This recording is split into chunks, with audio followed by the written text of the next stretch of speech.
ప్రియ సంగమా, నువ్వెన్ని దాటొచ్చావో తెలుసా?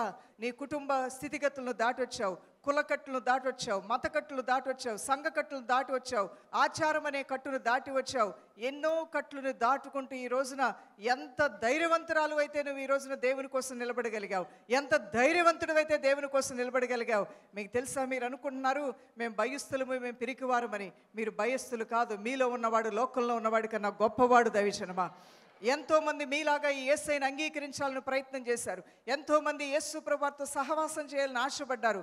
కానీ మొహమాటంతో, మనుషులు మెప్పుకోరి, వాళ్ళేమనుకుంటారో వీళ్ళేమనుకుంటారో, చర్చికి వెళ్తే బైబిల్ పట్టుకొని వెళ్తే ఏమనుకుంటారో అని మనుషులు మెప్పుకోరి, బిడియముతో జడిసి భయపడి ఎంతోమంది మీరు వెళ్ళిన పరుగు పందెంలో మీతో పాటు పరుగు ప్రారంభించి వెనకబడిన వారు ఎంతోమంది ఉన్నారు. లోక మర్యాద వైపు ఆకర్షితులైన వారు ఎంతోమంది ఉన్నారు. కట్టుబాట్ల వైపు ఆకర్షితులైన వారు ఎంతోమంది ఉన్నారు. అలాంటి జనాంగం మధ్యలో నుంచి, అలాంటి స్థితిగతుల్లోంచి యేసు కోసం ఈరోజు నిలబడి మేము క్రీస్తుని నమ్మిన వారమని బాహాటముగా సాక్షాత్తంగా దేవుని కోసం నిలబడిన మీరు పిరికి వారు ఎలా అవుతారు?